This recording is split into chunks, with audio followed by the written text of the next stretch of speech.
இலக்கை நோக்கி டுவர்ட் த கோல் இந்த நிகழ்ச்சிக்கு உங்களை அன்புடன் வரவேற்கிறோம். Praise the Lord. ஆண்டவராகிய இயேசுவின் இனிய நாமத்தில் உங்கள் எல்லாருக்கும் அன்பின் வாழ்த்துக்கள். மத்தேயு எழுதின சுவிசேஷம் 1 அதிகாரம் 23 வசனம்.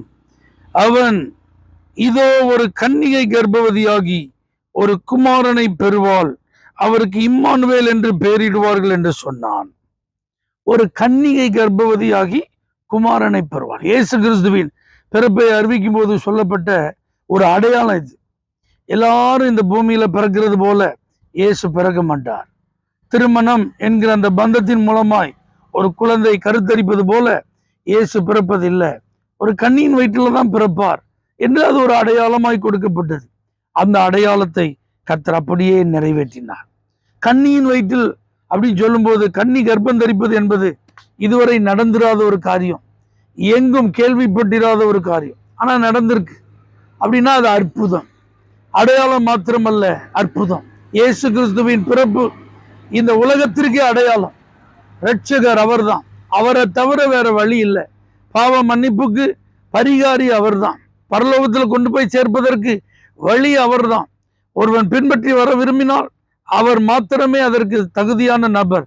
இதுக்கெல்லாம் அடையாளமா இயேசு இருக்கிறார். அது மாத்திரமல்ல, இந்த அடையாளம் ஒரு அற்புதமாய் நிறைவேறியது. ஆகவே யாரெல்லாம் இந்த இயேசு கிறிஸ்துவை விசுவாசி தங்களுடைய வாழ்வில் அவரை சொந்த இரட்சகராய் ஏற்றுக்கொள்கிறார்களோ அவர்களுடைய வாழ்விலும் அற்புதங்கள் நடக்கும். ஒரு பாவியான மனிதன் பரிசுத்தமாய் மாறுவது என்பது அற்புதம். துன்மார்க்கனாய் வாழ்ந்தவன் ஒரு நீதிமானாய் மாறுவது என்பது அற்புதம். சாப கட்டுகளில் இருந்த ஒரு மனிதனுடைய வாழ்க்கை ஆசீர்வாதமாய் மாறுவது என்பது அற்புதம். சத்துருவின் பிடியிலிருந்து விடுவிக்கப்பட முடியாத நிலையில் அவன் விடுவிக்கப்படுவது அற்புதம். இப்படி தொடர்ச்சியாக ஒரு தனி மனிதனுடைய வாழ்வில் இந்த இயேசு அற்புதம் செய்கிறவராய் இருக்கிறார். ஆகவே இந்த இயேசுவை நீங்க விசுவாசித்து பாருங்க. உங்க வாழ்க்கையில அடையாளங்களும் அற்புதங்களும் தொடர்ந்து நடந்து கொண்டே இருக்கும். கர்த்தர் உங்களை ஆசீர்வதிப்பாராக.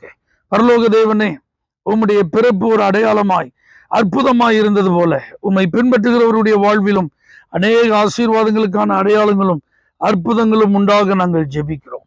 இயேசுவின் நாமத்தில் பிதாவே, ஆமென். For prayer contact, Pastor J. Kumar, El Shaddai Ministries, 9500252586, Surandai.